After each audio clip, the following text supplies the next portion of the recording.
Keluarga istri gimana lihat? Kadang-kadang kan udah tatoan langsung, wah pasti gimana Iya, gitu kan. Itu sih ceritanya benar-benar Masya Allah ya, itu doa orang tua juga, doa guru semua ya Alhamdulillah. Waktu itu ya udah ngajak nikah, kebetulan istri kan yatim piatu. Nah ada kakaknya yang gak setuju, sampai pingsan-pingsan lah. Masa sih beneran kamu mau nikah sama dia? Sebelumnya kan mantan-mantannya udah mapan, tajir, ganteng. Ya ini udah tatoan, gak punya duit.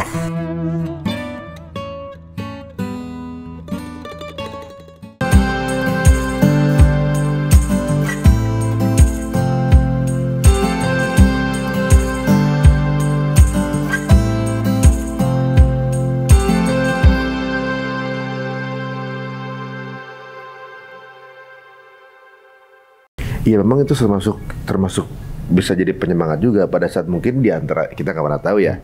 Di antara teman-teman lu tuh ada yang udah mulai kepikiran gitu. Aduh gimana ya situ pas lihat. Lah dia juga udah. Jadi tambah semangat. Benar. Nah kita kan nggak pernah tahu siapa yang lihat kan sosmednya kan. Ini keren juga. Kadang-kadang konten Ustadz tuh nggak dilihat sama orang. Gitu. Yang misalnya masih gimana-gimana konten Ustadz kadang-kadang nggak ngelihat. Ngomongin ayat segala macam nggak masuk. Tapi kita ngeliat konten lu kan, wih unik nih, gitu kan? Itu kadang-kadang malah lebih powerful. Tapi pernah ada temen lu yang akhirnya bilang sama lu kalau ngikutin lu nih untuk proses ini, gitu. Ada nggak?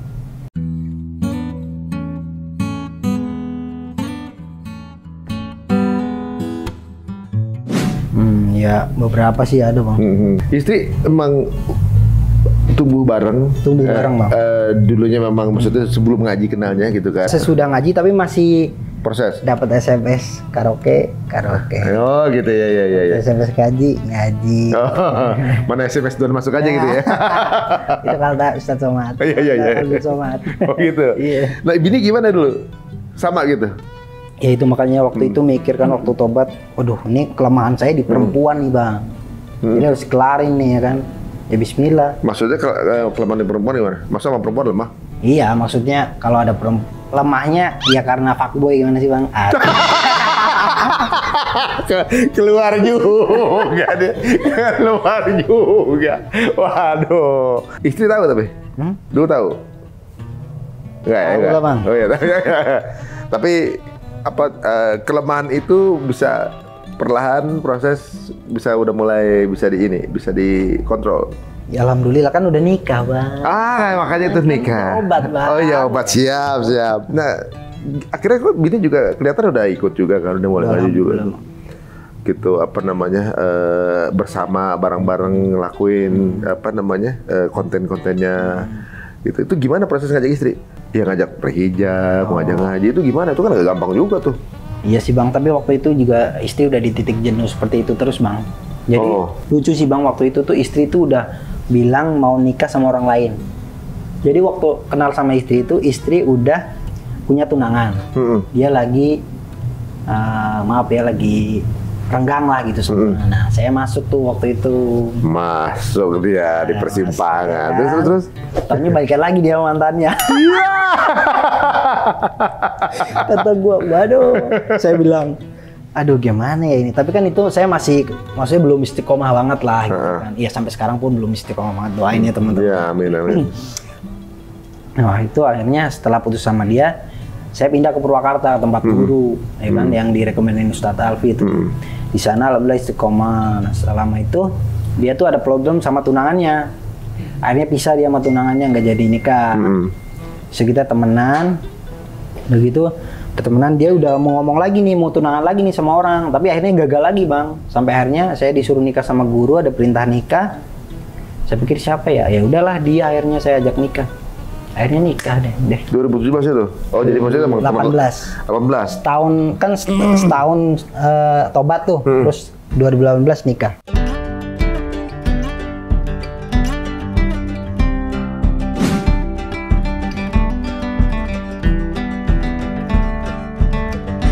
Nikah, tapi memang sudah kenal ya. Jadi berarti ketika pas mau nikah langsung nikah gitu. Terus gimana? Ketika akhirnya nikah yang kenal sama cewek banyak gitu lah ya. Gitu. Sekarang gitu cuma sama satu aja gitu. Gimana perbedaannya? Ya alhamdulillah bang, soalnya istri saya yang paling cantik di antara yang lain. Jadi kalau mau nyari saingan istri juga susah bang. Oh susah. Di atas standar oleh istri bang.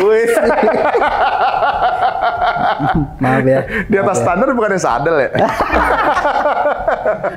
Maaf ya. Oh ya maaf. Kasihin Oh, iya. jomblo. Yang lain-lain yang kemarin pernah ada apa modus-modusan gitu, maafin ya udah ya. Udah soalnya ya. 5 tahun yang lalu, 5 tahun yang lalu ya? Iya. Ya 5 tahun yang lalu, alhamdulillah mudah-mudahan istiqomah ya. Gitu. Anak berapa? Anak 2 bang yang jadi. Tinggal bercanda. Bercanda bang. Kagak usah dikasih tahu yang jadi sama yang kagak ya, misalnya ya. Masih aja bener. Waduh. Keluarga istri gimana lihat? Kadang-kadang kan udah tatoan langsung, wah pasti gimana Iya, gitu Bang. kan. Itu sih ceritanya benar-benar masya Allah ya, itu 2 orang tua juga, 2 guru semua ya alhamdulillah. Waktu itu ya udah ngajak nikah. Kebetulan istri kan yatim piatu. Nah ada kakaknya yang gak setuju. Sampai pingsan lah. Masa sih beneran kamu menikah sama dia? Sebelumnya kan mantan-mantannya udah mapan, tajir, ganteng. Ya ini udah tatoan, gak punya duit.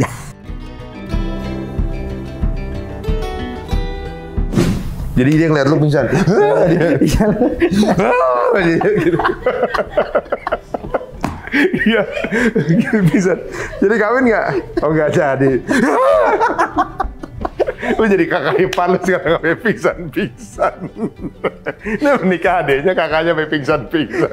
Serius banget, pingsan. Beneran? Problemnya di situ doang tuh.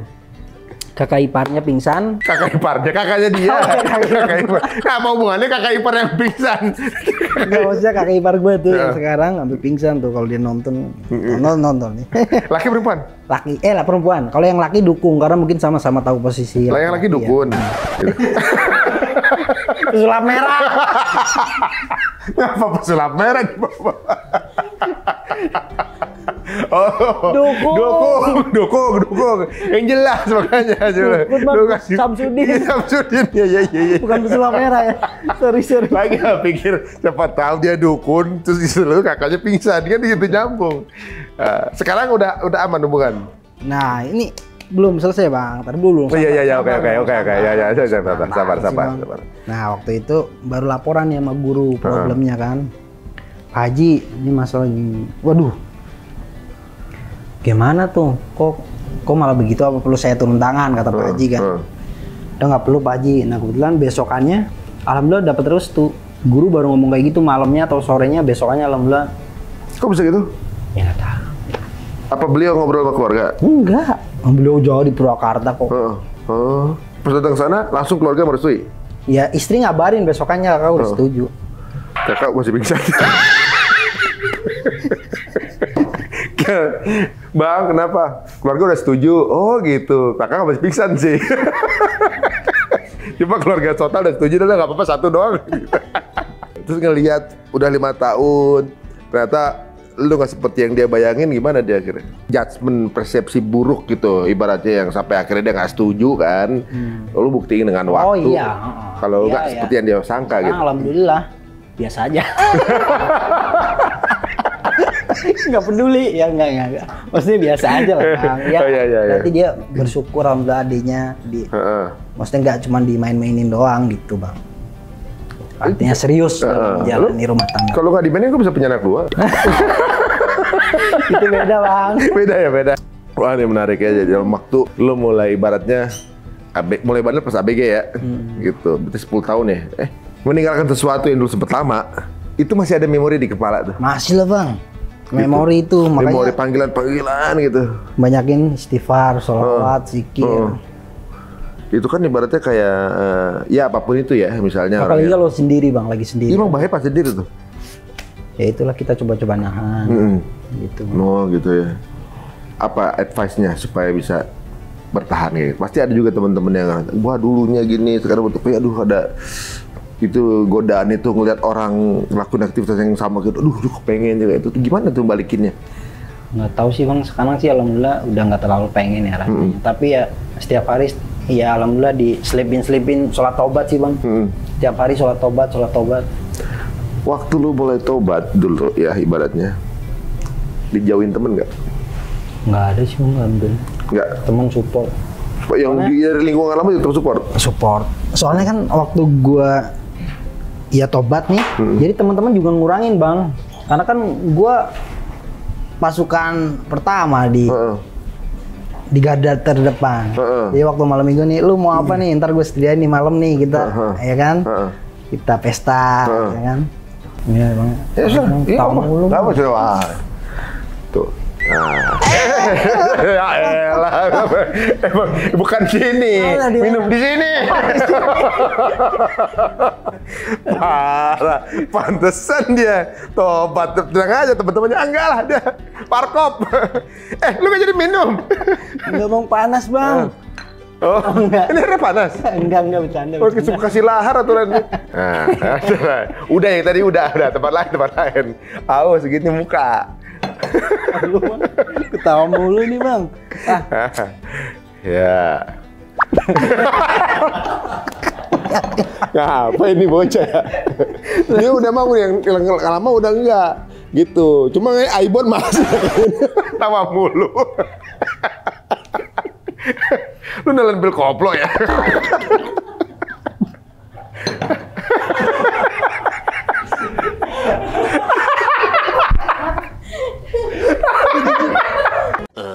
Besok nggak muda gue diundang sama pelawak dah. Pusing. Nah, gue jadi penasaran juga nih. Udah sekarang ngejalan hidup, ada yang lu seselin nggak? Gini bang, gue tuh nyesel bener nyesel ya. Kalau ditanya nyesel nggak nyesel. Tapi ada sebagian orang yang bilang lu tuh nggak perlu menyesali karena itu skenario Allah, lu harus ikhlas, harus ridho. Oh. Jadi gue sekarang ya ikhlas dan ridho bang. Ini udah skenario Allah bang. Mau kayak gimana juga gitu ya. Tapi ibaratnya ada nggak akhirnya di antara temen lu yang ya inget sholat lah minimal? Ya pastilah mereka udah pelan-pelan mereka malu sendiri ya, malu lihat Osir aja udah begini gitu kan. Lu nggak dibilangin soalim lu gitu? Nggak ada pernah gitu. Oh, ada. Alhamdulillah support semua teman-teman baik. Keren banget ya lingkungan mereka nih. Walaupun ya dia zaman lupa sama Allah ya barengan, tapi ketika orang yang mau milih kebaikan juga mereka juga nggak ganggu juga, bebas-bebas aja. Nggak bebas bang. Malah bisa yang hidup di jalan ini hidupnya lebih jujur kebanyakan ya. Maksudnya ya yang nggak ada. Lebih menghargai itu pilihan lu ya udah. Semangat gitu apa segala macam. Support sih. Pernah ketemu lagi ya mereka? Tuh. Udah termasuk juga. Ini lucu bang ceritanya. Kenapa? Dia waktu itu 2012 datang ke suatu klub, baru datang dari kampung, datang ke Jakarta, kita ke suatu klub sama temen nih, nggak sengaja ketemu dia di klub itu. Lagi ngapain nih? Ya lagi di klub lah, lagi main. Oh, nggak sengaja. Tempat sampah. Lagi di situ. Iya. Nah, terus ini udah kenal sebelumnya atau belum? Di kampung udah kenal kan? Udah kenal. Kampung kan. Oh, baru ketemu lagi di situ. Ketemu lagi di Jakarta di situ dan nggak sengaja. Nah, terus sejak saat itu sampai sekarang temenan. Oh, tapi waktu itu masih belum tobat tuh. Nah, ini berarti tobatnya bareng sama dia? Ya alhamdulillah bang. Alhamdulillah. Dia udah nikah juga, udah punya anak juga sekarang. Oh gitu, alhamdulillah ya. Jadi apa namanya saling mempengaruhi yang kebaikan gitu. Nah, selama lu lagi mulai hijrah gitu ya, ada kesulitan terbesar lu apa jadi?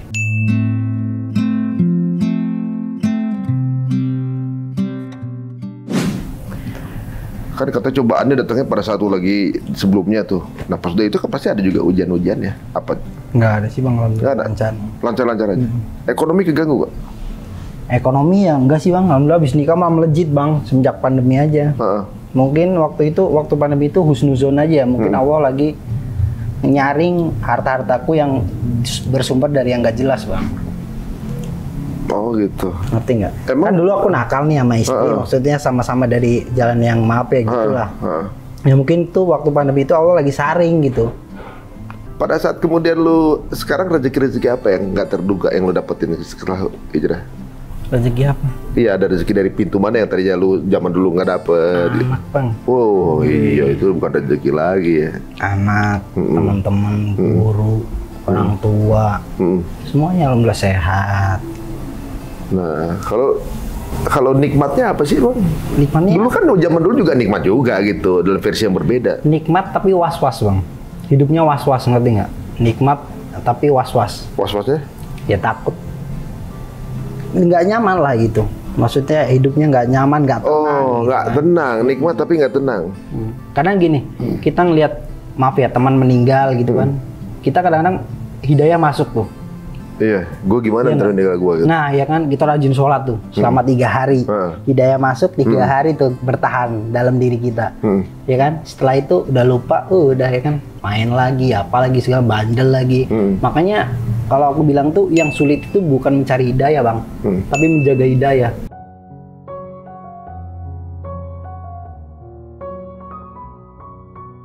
Kalau mencari hidayah gampang. Ada tetangga meninggal, kadang kita jadi pengen berbuat baik sama orang, jadi pengen sholat, memperbaiki hubungan sama Allah, tapi bisa nggak dia menjaga itu sampai dia meninggal? Itu yang lebih berat ya? Iya, tapi kalau itu bisa dijaga, itu namanya hidayah kan, Bang?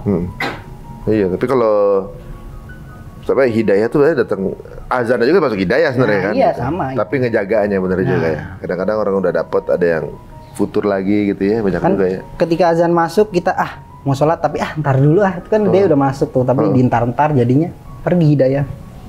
Nah kalau gue dapat info katanya lu kalau lagi sholat tempatnya banyak anak kecil, lu mendingan pindah. Iya, Bang, gue minder, Bang. Kenapa Bang? Suka diliatin soalnya. Ya kan ada matanya mereka. Ya tapi kan jadi kitanya, kita lagi sholat nih, yang sebelah gini, tato. Kita lagi sholat diliatin gitu, Bang. Itu masih gak apa-apa, tapi godaan ya coba juga gitu, gak apa-apa juga. Tapi gitu. gue memilih untuk yang nggak di deket anak kecil karena bikin konsentrasi. Kalau konsentrasi itu buat buyar, itu berikhtiar juga namanya kan gitu ya. Tapi ya walaupun begitu lu juga nggak bisa mengelak bahwa emang faktanya begini. Iya benar itu. Gitu. Itu udah diterima. Ibaratnya kan lu awalnya emang niatnya ingin mencari perhatian kan satu. Sekarang ya nikmati lah itu. Bener. Kalau udah kasih tuh. Karena lu kepengen gitu, lu gampang orang perhatian ke lu. Misalnya dia taruh pada duduk, orang pasti kelihatan ke lu. Wah, tatonya nih, gitu kan? Pasti akan begitu kan? Makanya gue nggak bisa Bang ngelakuin kejahatan. Soalnya apa? Ciri-cirinya udah kelihatan banget.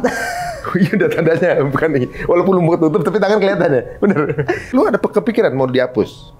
Hapus, ada kepikiran nggak? Kalau ini, nggak ada. Kalau ini nggak perlu dihapus sih Bang. Maksudnya menurut aku ya, karena kan udah kebanyakan kalau Pak Ustadz Abdul Somad. Biarin ini jadi bukti. Bukan, ini jadi apa ya? Alat jadi syiar. Alat syiar. Ketika lu nongkrong, maaf ya, saya kadang-kadang di lokasi syuting kita nongkrong sama kru-kru syuting, tapi ketika dengar azan kita sholat, kita ngajak dia sholat, seenggaknya tanpa lu dia ngomong, malu, nggak perlu kita ngomong gitu apa, dia tatoannya sholat, masa gua enggak? lu punya impian apa sih ke depan ibaratnya? Mudah-mudahan kita tuh nggak gampang diadu domba, lebih bisa berpikir dengan jernih lah. Jangan hanya karena kita berbeda masa, berbeda ini kita jadi saling saling jelek-jelekan, ya kan? Ya kita ini waktunya Muslim ini harus bersatu Bang. Ya kan, kita jaga ukhuwah lah, mau dari aliran ini itu segala macam kita jaga ukhuwah gitu Bang. Itu sih yang kepengen. Terus kalau untuk diri pribadi sih kepenginnya ya lebih taat lagi gitu Bang, lebih bisa istiqomah lagi lah. Iya, kalau sejak raja ibaratnya mulai tobat, mulai ngaji gitu, pandangan lu sama temen-temen yang nggak seakidah gimana? Misalnya beda keyakinan apa segala macam, berbeda nggak? Enggak sih, nggak berbeda. Tetap baik-baik aja kan? Baik-baik aja. Temen juga ada kan yang beda kan? Ada banyak. Ada banyak kan? Nggak ada masalah kan?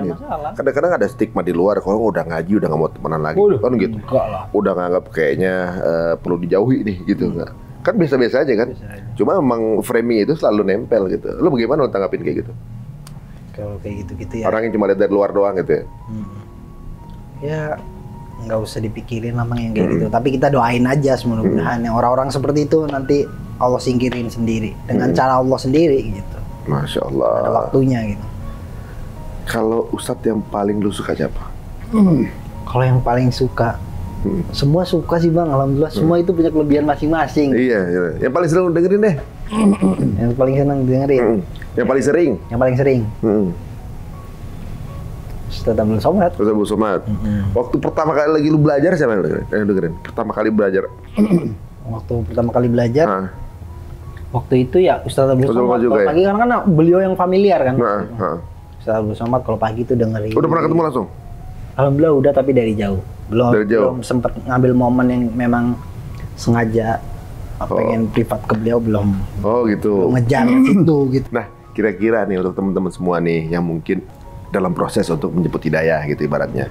Atau juga mungkin masih nggak mikir. Ya, kadang-kadang ada teman kita mungkin yang nggak sepaham sama kita bahwa dunia ini ada yang nyiptain, kita mesti ngapain gitu segala macam gitu. Ada nggak sih nasihat dari seorang raja untuk teman-teman semua tuh? Ya buat teman-teman jangan sia-siain waktu lah. Waktu hidup di dunia kan singkat ya, Bang. Jangan sampai kehidupan yang di dunia ini tuh sementara gitu. Jangan sampai kesenangan di akhirat kamu tukar dengan kesenangan di dunia gitu. Akhirnya kan kalau orang yang kita beriman kan kita harus taat, kita harus apa kan kelihatan berat melawan hawa nafsu kita tuh ngelawan diri kita sendiri, Bang. Jadi janganlah kita nurutin hawa nafsu kita gitu. Nah, kalau sebenarnya orang ketika ngaji bukan berarti nggak ada nafsu lagi kan sebenarnya. Iya, nafsu cuma ada. bedanya nahan aja apa enggak gitu ya. Nahan. Nah, Kita kan bertarung dengan hawa nafsu kita, Bang. Karena anak-anak dua yang ada nih, cowok cewek? Cewek semua, Bang. Cewek semua. Misal suatu nanti pas lagi ABG gitu misalnya udah gede ya, udah remaja, tiba-tiba pulang udah ada tatonya, itu gimana? Insya Allah enggak, Bang. Sekarang lebih harus bisa menjaga anak sih, Bang. Insya Allah enggak. Apalagi zaman sekarang gitu ya? Ya, apalagi zaman sekarang itu insya Allah udah lulus SD udah langsung mondok nih, Bang. Nah, iya. Udah nggak ada jaminan udah. Sekarang kalau belum ya? Anak nanti kalau udah lulus SD, diproyeksiin. karena kan bukan apa-apa, Bang. Sadar diri, Bang. Mondokin itu karena sadar diri. Karena kita bukan sanggup untuk awal gitu ya. Ngedidik kan kita belum mampu juga. Kita juga ilmunya kurang gitu kan. Kurang, jadi kita udah nggak ada pertimbangan lagi, langsung kita masukin aja gitu, Bang, ke pesantren. Ini sekarang yang pertama Zahro berapa tahun, Aisyah berapa tahun? 3 tahun. Kakaknya? Adiknya? Adik kakaknya 3 tahun? Kakaknya 3 tahun, adiknya setengah tahun. Setengah tahun, masih kecil-kecil ya. Suatu saat nanti mereka akan remaja, akan ngelihat ayahnya gitu kan. Udah pasti kemudian dia akan paham dan memaklumi gitu. Wah, ayah saya ada tanda tangannya gitu ya, ibaratnya. Ini masa lalunya ayah saya nih gitu ibaratnya.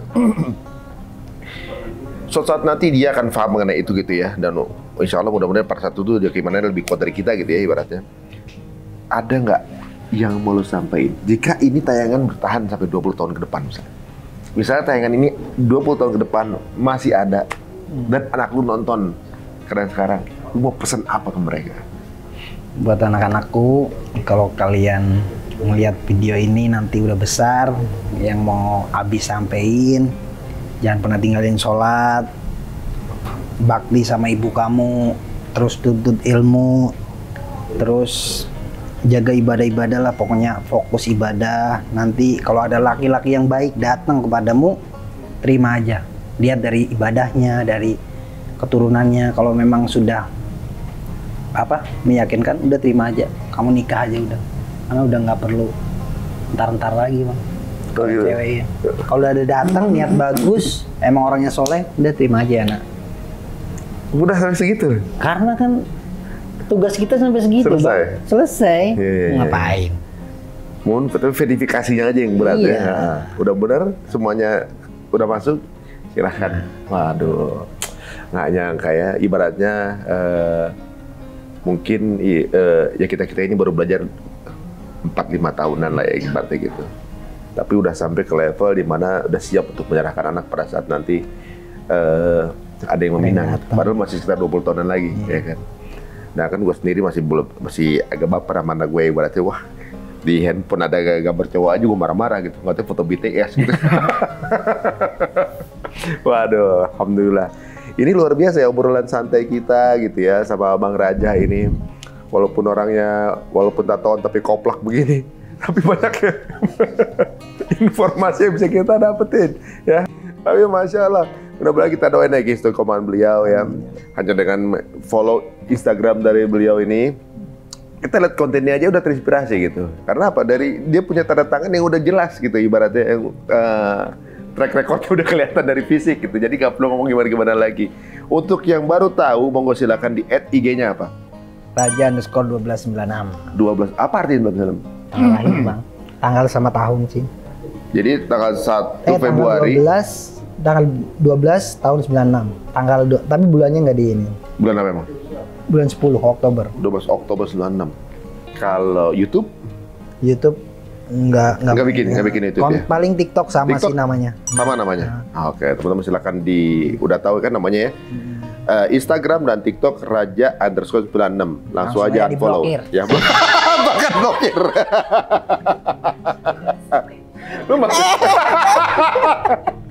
Lu masuk kelompok lawak ya dah. Ya, terima kasih semuanya teman-teman. Jangan lupa untuk subscribe, like, dan juga share jika ini merupakan tayangan yang inspirasi buat teman-teman semuanya. Sampai ketemu. Assalamualaikum warahmatullahi wabarakatuh.